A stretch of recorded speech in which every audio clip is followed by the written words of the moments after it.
hoće li biti novog svjetskog rata? Oni koji odgovor na ovo pitanje traže u svom razumu i pokušavaju racionalnim argumentima dokazati da je tako nešto nemoguće, jer je iracionalno da je čovjek umno biće, da Treći svjetski rat, sudar nuklearnih sila, supersila, velikih blokova država, je nemoguć, jer to ne bi bio nikakav rat, to bi bio pomor i to bi bilo uništenje, pravog ratovanja tu ne bi ni bilo.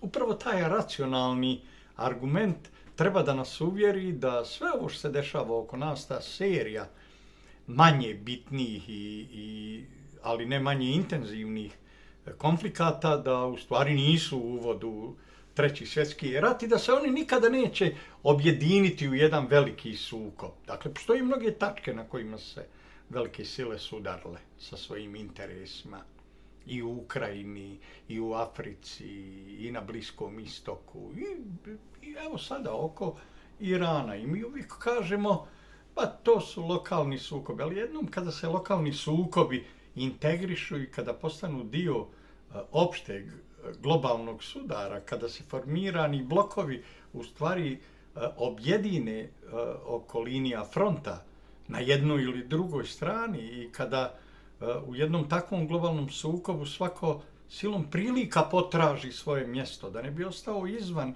nekih budućih rješenja, neke buduće arhitekture svijeta u kojoj pobjednik uređuje sve.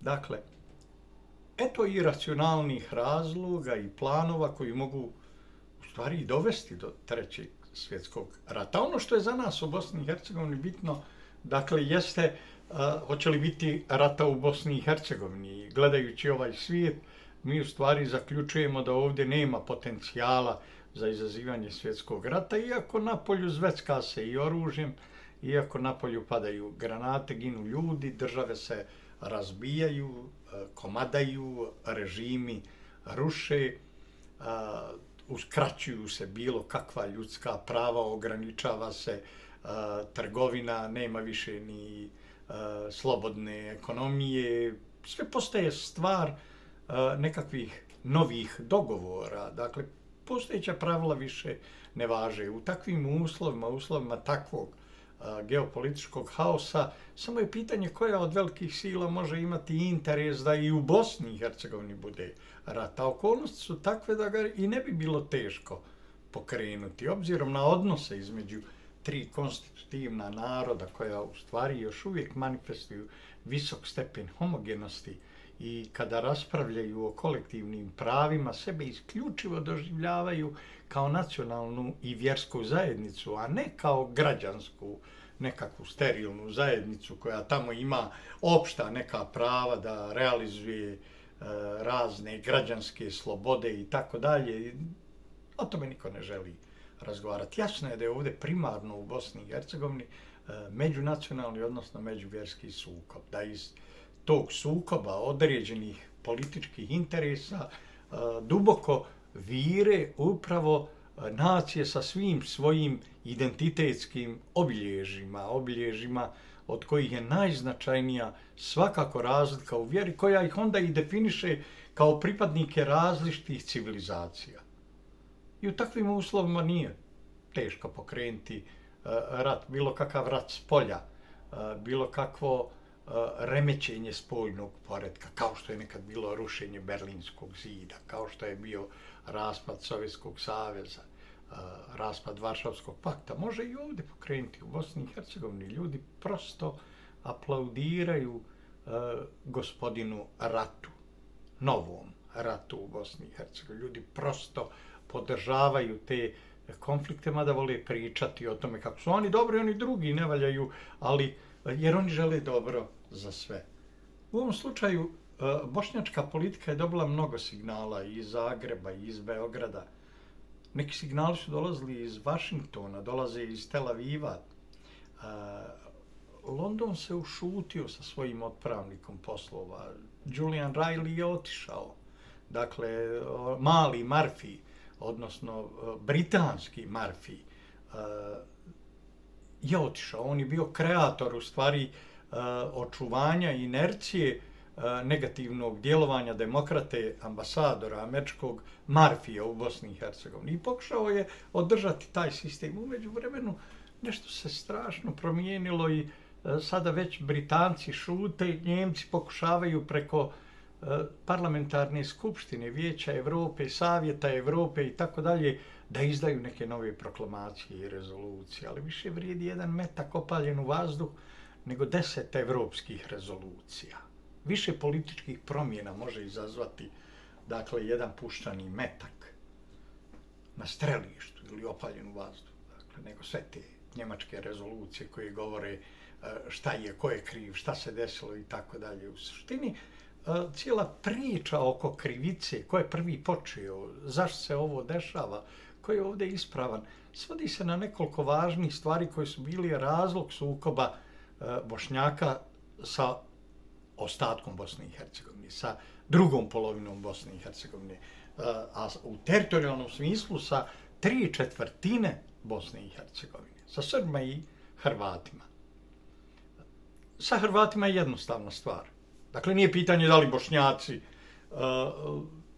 imaju svoga Bošnjaka u hrvatskoj koži Željka Komšića ili imaju Bošnjaka u drugoj hrvatskoj koži stanovnika Bosne i Hercegovine Slavena Kovačevića, nego je ključno pitanje odnosa između Bošnjaka i Hrvata da li hrvatski narod ima pravo i ima mogućnost da bira svoga predstavnika u predsjedništvo, u domove naroda, u neke institucije zajedničke i tako dalje. Da li bošnjačka većina i u predstavničkom domu parlamentarne skupštine Bosne i Hercegovine to pravo Hrvatima uskraćuje kad bira pojedine ljude iz Komšićeve stranke ili podobne sarajevske Hrvate za poziciju u Centralnoj izbornoj komisiji, kako bi se i to nadgledalo. Kada se gura da je BH Gas, koji je sarajevska kompanija, treba da bude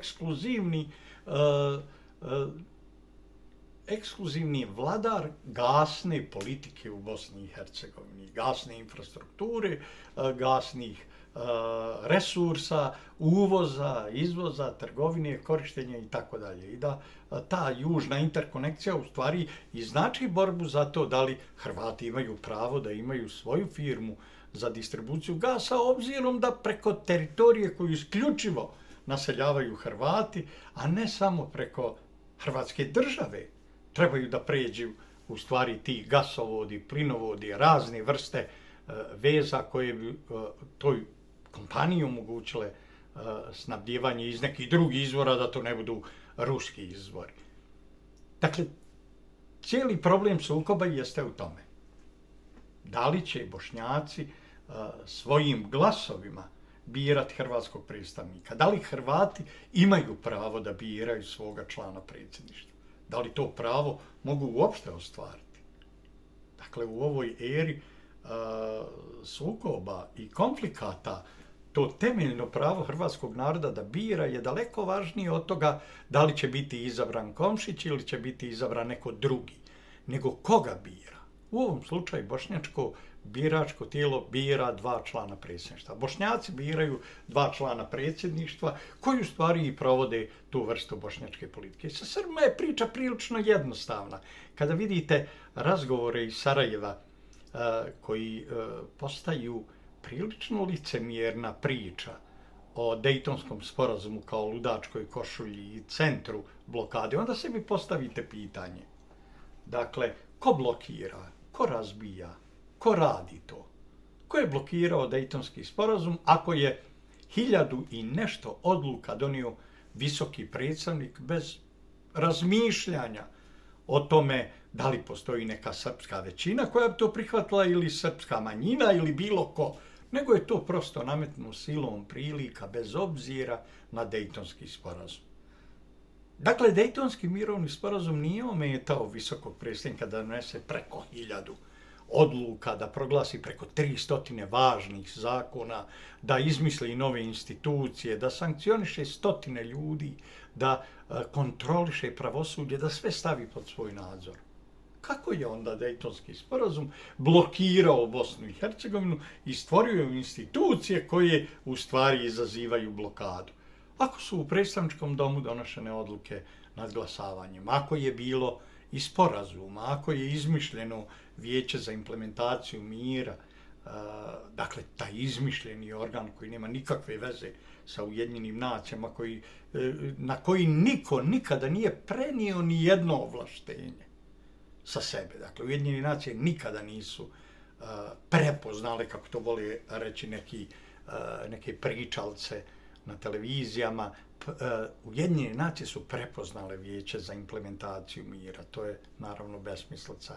Vijeće za implementaciju mira je engleski neformalni geopolitički instrument, neregistrovan, neprijavljen, bez ikakve uloge u Ujedinjenim nacijama, ne predstavlja instituciju Ujedinjenih nacija i nikada Savjet bezbednosti nije prenio ni jednu svoju ovlast na to takozvano Vijeće za implementaciju mira.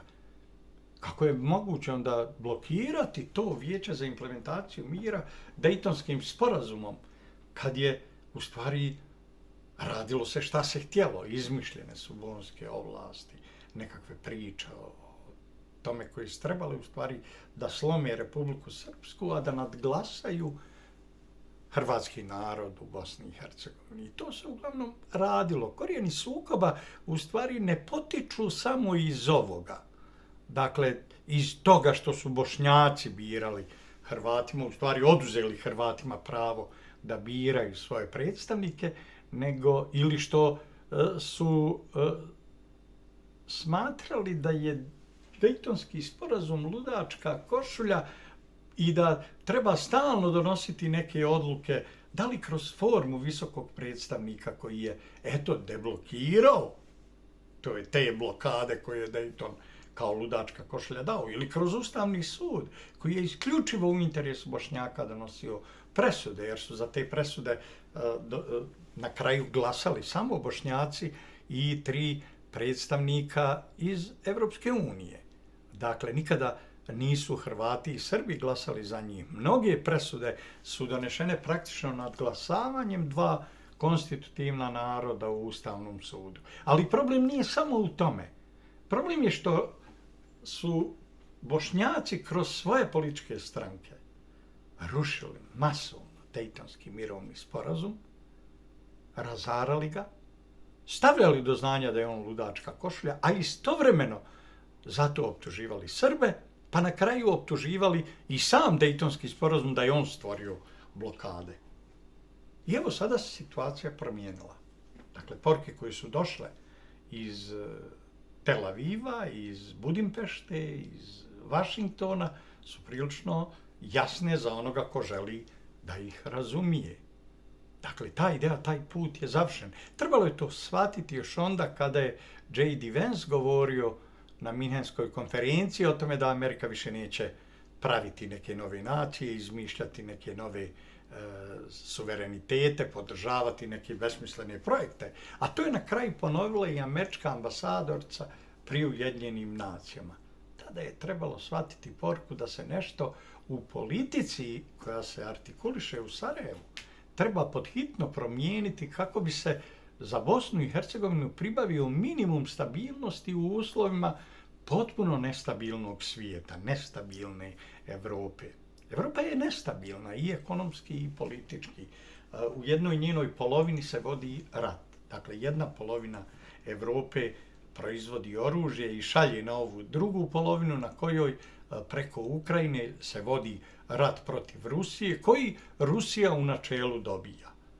Šta će biti kada se taj rat završi? On se može završiti daleko prije nego što i rusofili zamišljaju. Neka vojna operacija sasvim bezazlena na nekoj nevažnoj tački može biti onaj okidač, dakle, koji sve završava u potpunosti, koji mijenja sliku stanja i koji dovodi do opšteg rasula i raspada odbrambenih sistema u Ukrajini i do njene kapitulacije. Ko može predvidjeti takav trenutak ako samo pokušava racionalno zaključivati, ne uvažavajući logiku rata? Rat ima svoju logiku. Dakle, kao što ljudska iracionalnost prividno bez logike ima također neku svoju pozadinu i treba je ozbiljno razumjeti i analizirati. Mi kažemo čovjek je racionalno biće, ali čovjek je i biće instikata, čovjek je i biće emocija, čovjek je i biće duha. Dakle, pogrešno bi bilo smatrati da je čovjek u svojoj istoriji od postanka do danas donosio samo racionalne odluke, pa već od prvih ljudi, kako to kažu sveti spisi, dakle od sinova Adama i Have, Adama i Eve, u stvari vidimo Kaina i Avelja, vidimo bratoubistvo kao nešto što je imanentno ljudima, ne razmišljajući o tome, ne razmišljajući o toj pozadini ljudske prirode, mi pokušavamo zaključiti, pa nema šanse da bude rat, nema šanse da bude sukob, a istovremeno, nakon toga, nakon ovog opravdanja da je nerealno očekivati rat, mi radimo takve gluposti i takve poteze povlačimo koji nas nepovratno guraju u rat. Mi se približavamo ratu. Zato je danas, kada je riječ o globalnom sukobu, lakše je prihvatiti tezu da srljamo u veliki svjetski rat. Sada, poslije Irana, poslije iranskog slučaja, ne samo poslije Venezuele i priče o Grenlandu, nego ovoga što se dešava sa Iranom, dakle, u kome vi nemate samo pozicioniranje zapadne vojske, odnosno američke vojske u odnosu na Iran, nego imamo sukobe, tinjajuće sukobe koji su do sad bili tinjajući, a sada pretvaraju se u otvorene sukobe u islamskom svijetu. Tri velike islamske imperije sada trebaju da se sukobe praktično na margini američko-iranskog rata, sukob Turske, Saudijske Arabije protiv Irana. U stvari bit će u uvodu dalje sukobe kada se iransko pitanje riješi. Kako god da se riješi, Turska neće odustati od Saudijske Arabije, jer ulazak u Saudijsku Arabiju i vraćanje točka istorije 200 godina unazad, praktično poništenje onoga što je došlo iz Saudijske Arabije kao specifična ideologija koju smo mi nazvali vjersko učenje, vehabizma, a koje je u prvim godinama svoga postojanja imalo funkciju da bude vezivno tkivo otpora protiv osmanske vlasti. Da, Turska je ideologiji halifata Saudijske Arabije, svetih islamskih mjesta i Čabe, te učenja vehabizma suprotstavila svoju ideju neosmanizma, ideju novog turskog nacionalizma, turkizma, dakle pokušaj da se pomire osmanski halifat i Kemal Paša Ataturk i da kroz islamizam kao vezivno tkivo, kroz politički islam muslimanske braće, krenu u stvari da raščišćavaju situacije na Bliskom i Srednjem istoku, da u zalivu prvo riješe problem koji mogu zajedno sa Zapadom riješiti problem Irana, a da poslije idu u rješavanje pitanja Saudijske Arabije. Muslimani ne vole o tome pričati. Muslimani vole pričati o tome da je Zapad pokvaren, pa napada islamske zemlje, da ubija muslimane. Nikada ne govore o tome koliko je muslimana učestvovalo u takvim operacijama, koje muslimanske države, koji muslimanski lideri, koje muslimanske organizacije, šta se u stvari dešavalo i dešava u Siriji, zašto stradaju Kurdi, zašto Aleviti, kako njih u stvari muslimani tretiraju, dakle na koji način posmatraju njihova prava kao građana Sirije, dakle na koji način ih vide kao braću po vjeri. Da li je dozvoljeno njih ubijati zbog specifičnih razlika u okviru pravnih i dogmatičkih pravaca, ispovjedanja i prakse, dakle prakse u islamu.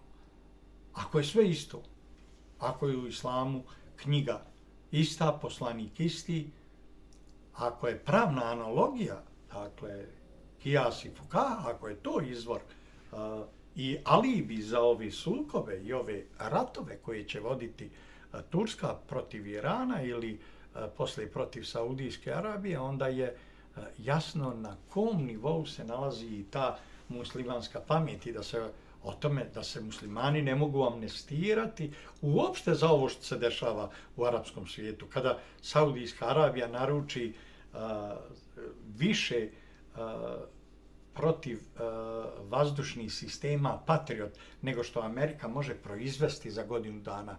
I kada ih dobije, onda je jasno da je ovdje u pripremi jedan veliki rat u kome su karte podijeljene, u kome se zna ko s kim igra i ko s kim sarađuje. Svi ti interesi se reflektuju i ovamo, na Balkanu. Dakle, koliko će se Njemačka pitati o tome šta će se dešavati, ili će Rusija kada riješi ukrajinsko pitanje odlučivati o tome, koliko će Britanija zauzeta drugim interesima i Francuska koja rješava svoje probleme, koliko će se pitati u cijeloj ovoj priči, da li će oni moći bitno uticati na prilike u Bosni i Hercegovini ili će Bosna i Hercegovina biti dio te istočne Europe koju je nekad obilježavao socijalistički, pravni i politički sistem. Ne samo Varšavski blok, dakle kao vojno-politički mehanizam komunističkih država, nego i Sovjetski savez koji je bio dakle prilično udaljen u stvari od Jugoslavije, ali na granicama Jugoslavije su bile države koje su bile dio vojnog lagera koji je osnovao Sovjetski savez, dakle dio Varšavskog bloka. Pa iako je Sovjetski savez bio malo udaljen, dakle ipak su na granicama bili i Bugarska i Rumunija i Albanija, bile su dakle te praktično zemlje koje su pripadale socijalističkom lageru zemalja. Uvijek kad se govorilo o granici Jugoslavije i o zemljama sa kojima se Jugoslavija graniči, teorija je govorila da se Jugoslavija graniči sa brigama, Bugarskom, Rumunijom, Italijom, Grčkom, Austrijom, Mađarskom i Albanijom. Dakle, upravo prva slova tih država koje se graničile sa Jugoslavije tvorile su tu famoznu riječ brigama. Jugoslavija se graniči sa brigama. Dakle, gdje je Bosna onda i Hercegovina danas? I na koji način u stvari sada jedna logika koja nije važila kod raspada Jugoslavije treba da važi kod očuvanja Bosne i Hercegovine. Neki potezi, neke odluke izazivaju neke posljedice. Ako vi prije nego što se to desi skrenete pažnju na moguće posljedice, da ako donesete odluku da sa Srbima i Hrvatima ne možete živjeti zajedno u Jugoslaviji, nego da Srbija i Hrvatska trebaju da se odvoje i da prestanu da se miješaju u vaše poslove. A onda u Bosni i Hercegovini imate brojne zajednice Srba i Hrvata koji čine pola stanovništva i više od pola stanovništva, onda dođete u poziciju da vaš odnos koji ste već pokvarili vašom ulogom u razbijanju zajedničke države Jugoslavije, sada želite, dakle, zamjenom teza i onim argumentima kojima su Srbi pokušavali sačuvati Jugoslaviju, vi sada tim argumentima pokušavate sačuvati Bosnu i Hercegovinu. To je naravno prepoznatljivo i nerealno. Za ovih 35 godina od razbijanja Jugoslavije desilo se mnogo toga. Ratovi nisu bili slučajna pojava. Ako razbijete jednu državu, dakle tako važnu, mora se znati da države ne nastaju i ne nestaju bez rata. Zar je to bilo tako teško zaključiti? Ali ako su to znali u Sarajevu Alija Izetbegović, ako je to znao Franjo Tuđman u Zagrebu, ako je to znao Milošević, zašto su onda išli ovim putem? Znali su, znači, da će biti rat, ali su mislili u tom ratu mi ćemo iz različitih razloga proći bolje od naših komšija. I evo nas sada na toj poziciji u kojoj mogu neki navijači iz Splita organizovano doći u Tuzlu da bi sačekali i zaposjeli u tranzitu delije navijače Crvene zvijezde koji samo trebaju da prođu kroz Tuzlu. I ne očekuju takvu vrstu napada. Nije bilo obavještajnih podataka u Bosni i Hercegovini da je nekoliko stotina ljudi, preko 300 pripadnika navijačke grupe Torcida, došlo iz Splita u Tuzlu. Malo sutra. Dakle, ako obavještajno-bezbednosna agencija nije imala takva saznanja o ulasku stranih državljana u Bosnu i Hercegovinu. Nemoguće je da se to moglo izmaći kontroli Hrvatske središnje obavještajne agencije, pa da ni oni nisu znali da njihovi građani iz Splita idu negdje naoružani toljagama, palicama, pendrecima, sprejevima i tako dalje. I kako su to oružje u ostalom prenijeli preko državne granice Hrvatske i Bosne i Hercegovine, kada iz Sarajeva često čujemo tu priču o suverenosti, o integritetu i tako dalje. Ko je to sve omogućio? Dakle, morale su biti snage i unutra, morale su biti snage iz polja. Jedini neinformisani su bili oni koji su u stvari napadnuti jer nisu imali nikakvog naoružanja i vojne opreme i smatrali su da samo prolaze kroz Bosnu i Hercegovinu. I upravo zato su ona hapšenja naknadna i pritvaranja 14 i 15 lica, u stvari bilo pritvaranje 14 ili 15 lica isključivo Hrvata iz Splita. Nismo vidjeli ni jednog uhapšenika, pritvorenika iz Beograda, pripadnika navijačke grupe Delije. Dakle, i u tom smislu jasno je bilo na koji način su tretirani, na koji način je služba javne bezbjednosti, Ministarstvo unutrašnjih poslova Tuzlanskog kantona, koje jedino nije bilo obaviješteno o tome šta se dešava, dakle, na koji način je reagovalo naknadno i koje je mjere poduzelo tim povodom. Uhapsilo je određene ljude, neki ljudi su stradali, uglavnom pripadnici Delija, i oni se liječe u Tuzlanskom univerzitetskom kliničkom centru. Ali to nas vraća 10 godina unazad, u vrijeme kada je iz Tuzle krenula pobuna protiv vlade i kada su spaljene zgrade vlade u Tuzli, kada su poslije toga spaljene i rušene zgrade u Zenici, u Sarajevu, kada je zapaljeno predsjedništvo Bosne i Hercegovine. I možemo otprilike vidjeti ko se gdje tada nalazio. Dakle, ko je bio na vlasti, ko je bio veza, na koji način je to dogovarano i kako je uopšte moguće da te ekstremne grupe dođu iz susjedne države i potpale vatru koristeći te unutrašnje probleme. Može li se sljedeći rat u Bosni i Hercegovini izazvati na ovaj način? Onaj ko može sa aluminijskim bejzbol palicama, sa noževima, bokserima i sredstvima, sprejevima preći granicu, može to uraditi i sa automatskim oružjem, sa puškama, sa naoružanjem. Dakle, na isti način kako je prešao granicu sa ovom opremom. A to onda znači da je u Bosni i Hercegovini lako izazvati rat ako se bude htjelo i da je lako uhvatiti Bosnu na spavanju. Dakle, upravo zato događaji koji se odvijaju pred našim očima tjeraju nas da razmišljamo, dakle, o tome kojim putem idemo i šta se ovo dešava i kuda ovo vodi. Ako idemo ovim putem, ako idemo ovako, dakle, vodi u rat. Rat bi se mogao izbjeći samo ako velike sile ne bi željele snažno da ga spriječe u Bosni i Hercegovini. Ako se on nikako ne bi uklapao u njihove interese i mogao bi im izazvati ozbiljne glavobolje. Ali ako nama ne izaziva glavobolje, ako nama ne smeta da idemo ovim putem, zašto neko misli da bi Njemačkoj i Francuskoj u stvari smetalo što mi ovdje pravimo ove gluposti, izigravamo se i što na ovaj način praktično djelujemo sami protiv vlastitog interesa.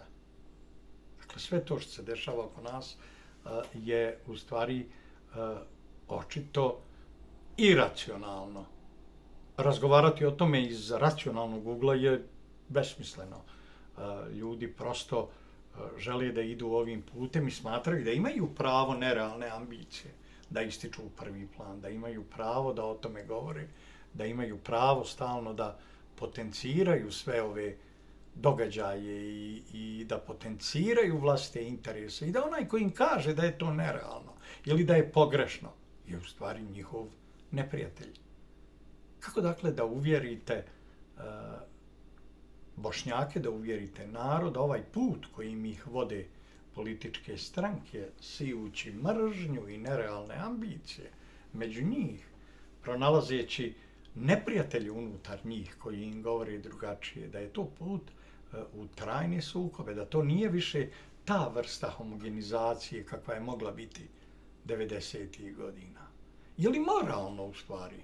Je li moralno da se homogenizacija Bosne i Hercegovine vrši tako što će vlast u Sarajevu i tužilaštvo i sud, korumpirani sud i tužilaštvo hapsiti Amira Pašića Faću?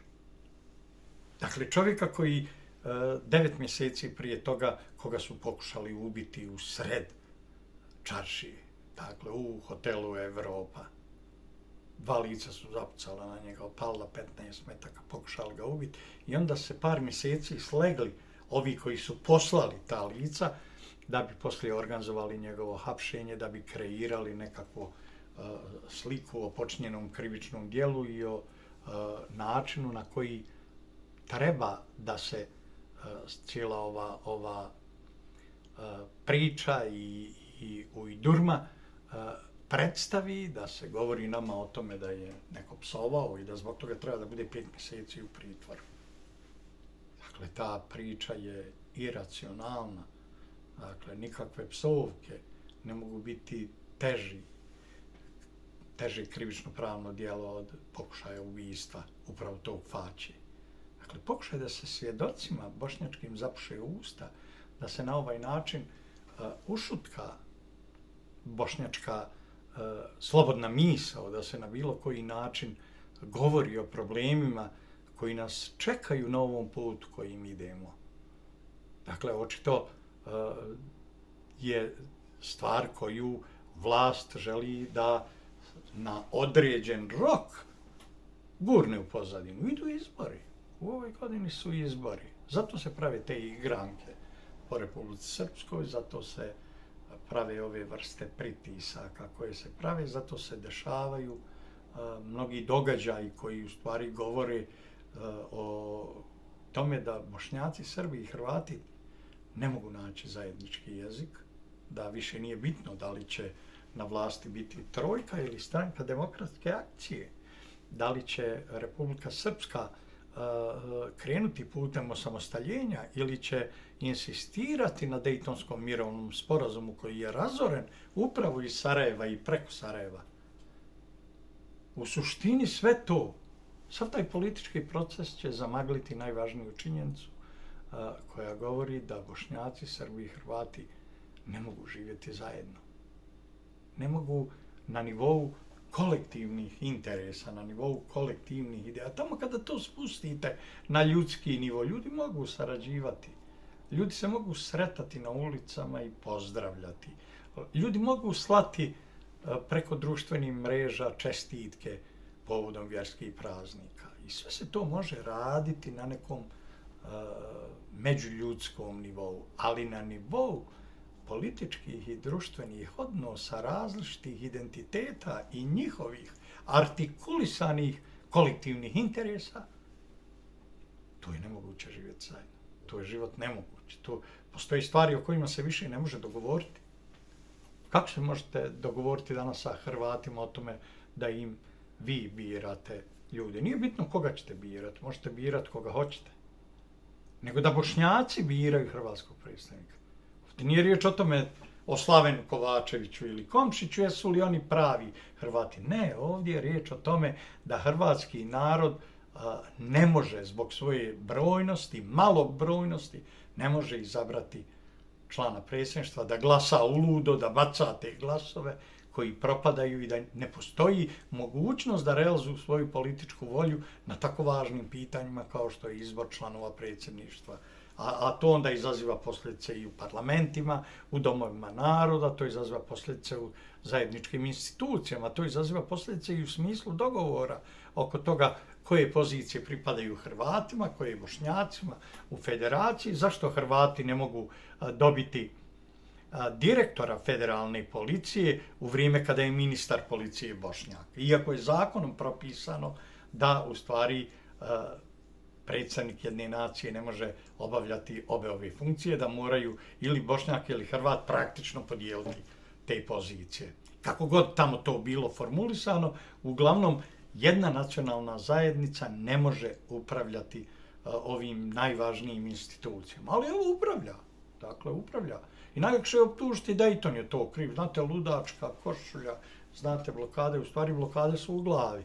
Sve vrijeme su u glavi. Nerealne ambicije iz proteklog rata i izmijenjena slika tog rata, činjenica da se zaboravilo kako se taj rat odvijao, zašto je Dejtonski sporazum prihvaćen, zašto su Bošnjaci prihvatili da budu na frtalju Bosne i Hercegovine i na koliko su teritorije u stvari bili prije nego što su dobili taj frtalj u nekim izmišljenim, dogovorenim vojnim operacijama koje su trebale samo da pozicioniraju vojne snage, a time i političke strukture na određenim granicama. Dakle, nije pitanje šta su Hrvati dali i na što su pristali kada je formirana Republika Srpska, nego šta su Srbi dali Bošnjacima u vidu teritorijalnih ustupaka, dijelova gradova, čitavih područja, ne samo Sarajeva. Dakle, nego šta su dali upravo da bi Alija Izetbegović lakše potpisao Dejtonski mirovni sporazum koji utemeljuje, dakle, potvrđuje Republiku Srpsku, nju je utemeljila praktično politička volja srpskog naroda i vojna moć koju su imali objektivno na terenu, organizovanost društva.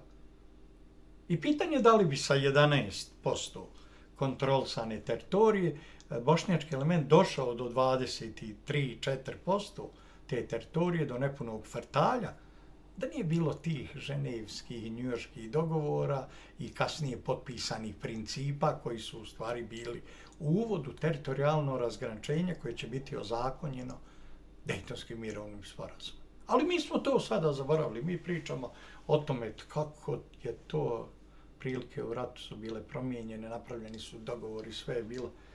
Mnoge stvari su tu dogovorene i ljudi ne vole da čuju takve priče i zato i svako izbjegava. Mnogi izbjegavaju o tome da govore. Oni bolje informisani koji su bili dio paketa tih pregovora neće nikada reći da prvi korpus armije Bosne i Hercegovine nije oslobodio Sarajevo.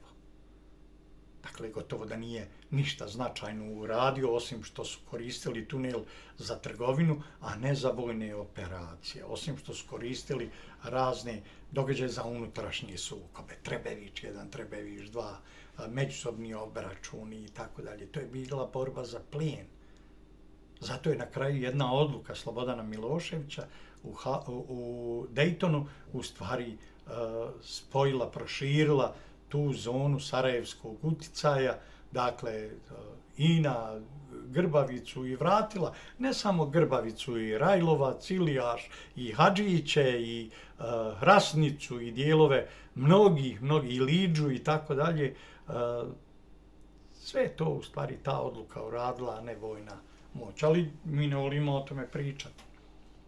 To dovodi u pitanje efikasnost borbe i onda kako bismo na osnovu toga slušali ove pametnjakoviće iz samozvane generale koji su sjedili gore po kabinetima ili u kasi u Narodnoj banci i pametovali odatle, a nisu vodili nikakve vojne operacije, nego su pametovali, znate, Sarajevo, to opsada, to Stalingradska bitka i tako dalje. Ti narativi trebali su da zapuše usta prvo Bošnjacima, dakle, a poslije da zapuše usta i Srbima, dakle, u njihovoj u pritisku koji su Bošnjaci uz pomoć zapadne međunarodne zajednice vršili na njih.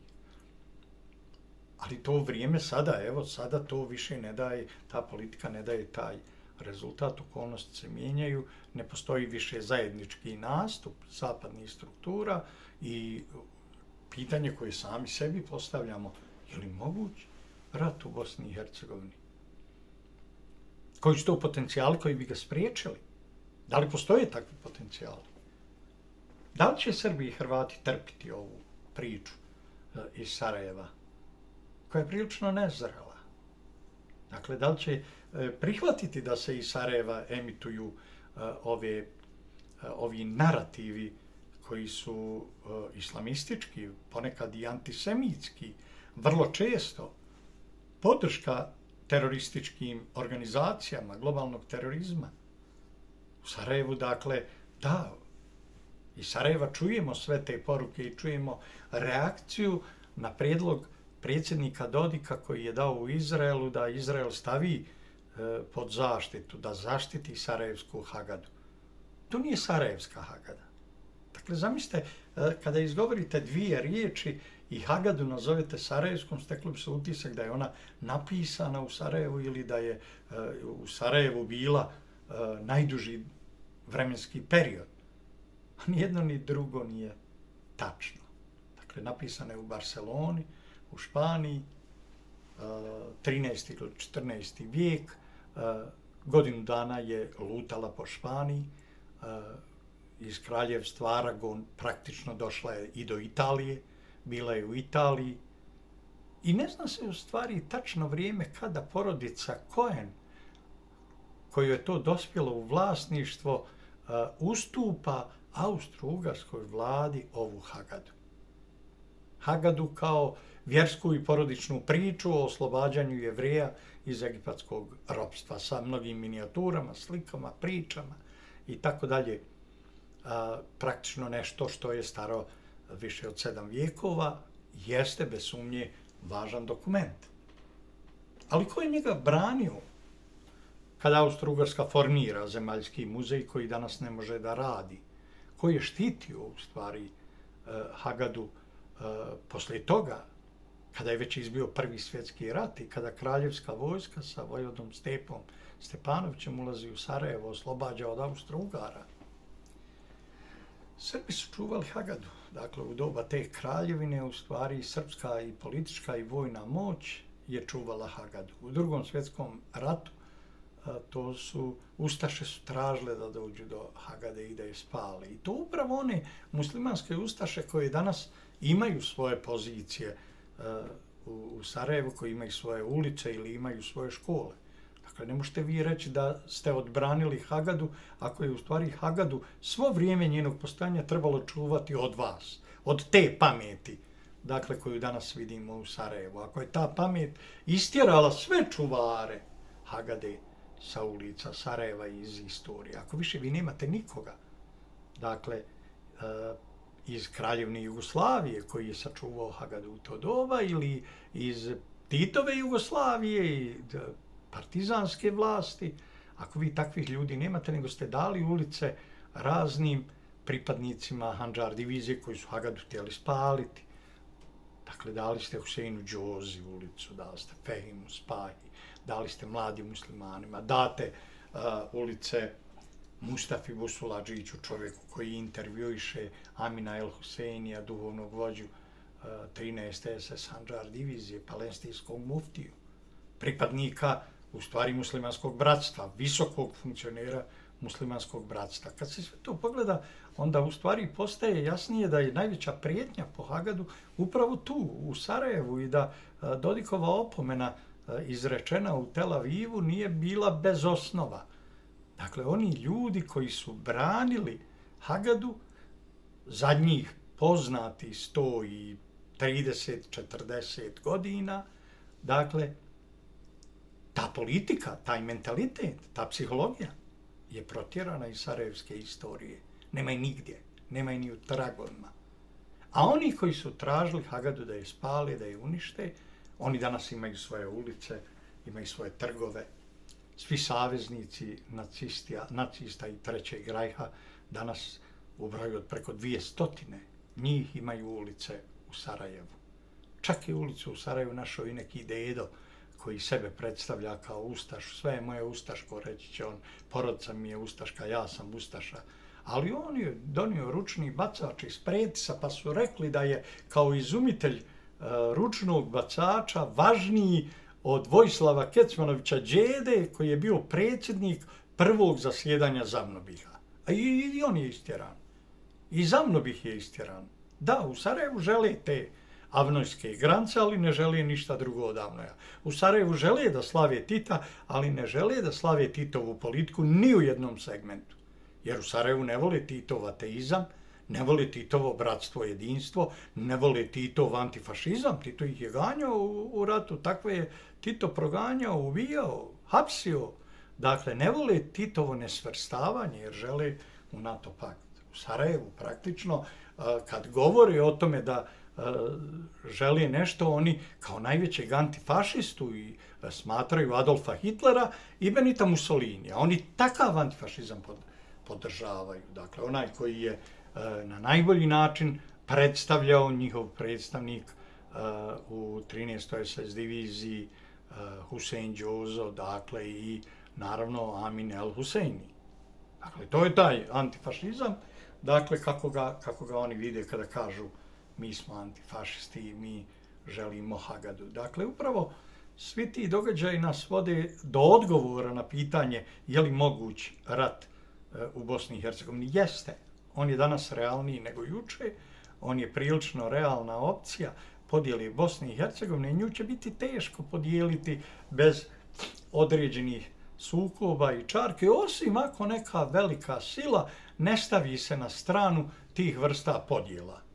Pa pošalje jasne upute gdje se šta nalazi i kao što je Badinter rekao, Jugoslavija više ne postoji i u Sarajevu čekaju da dođe neki novi Badinter koji će samo saopštiti Bosna i Hercegovina više ne postoji. A tada je izvjesnost rata puno veća i puno realnija. Ko će biti spreman za njih? Dakle, da li su sarajevske računice po kome Srbija i Hrvatska neće biti dio tog rata? Oni će posmatrati, dakle, sa Sljemena i Javale kako se tu nešto dešava u Bosni i Hercegovini i neće se uključiti. Te glupe priče, dakle, te pogrešne procjene upravo vode Bošnjake tamo na onaj put na koji je ukazao Ante Prkačin kada je govorio o tome da svaki sljedeći rat, eventualni rat u Bosni i Hercegovini, donio bi Bošnjacima veća stradanja nego onaj protekli. I to nije prijetnja, dakle, to je bilo dobronamjerno upozorenje. Ali ko želi prihvatiti savjete, ako mu njegova neka luda ambicija govori da je pravedno da ima cijelu Bosnu i Hercegovinu, da Srbi odustanu od srpskog nacionalnog identiteta, Hrvati da zaboravi hrvatski nacionalni identitet, pa da svi budemo ravnopravni. Kako je to rekao onaj general Vahid Karavelić, dakle u Sarajevu na jednoj TV emisiji, ono što želimo sebi, želimo i vama. Srbima i Hrvatima. Dakle, mi Bošnjaci što god želimo sebi, želimo i vama. A sebi želimo da imamo što ljepše, što veće džamije, da imamo što više muslimana iz svijeta ovdje, da imamo što više Arapa, pa to želimo i vama, Srbima i Hrvatima. Dakle, da imate i vi lijepe džamije i da imate sve te priče koje vam se žele iz Sarajeva. Eto, tako razumiju te poruke, dakle, i Srbi i Hrvati, kao nedobronamjernu prijetnju, kao zlonamjernu politiku od koje se nije dan danas odustalo i za koju protekle žrtve u proteklom ratu očito ne znače ništa. Zato je sukob u Bosni i Hercegovini moguć, zato je Treći svjetski rat moguć, dakle zato što je to s one strane uma, s one strane razuma. Teško je tražiti argumente i razloge zašto iracionalne odluke vode u ovom pravcu ako su ljudi razumni. Evo, politike nisu razumne, koliko god ljudi bili razumni i mi moramo shvatiti gdje je naše mjesto u tim nerazumnim politikama.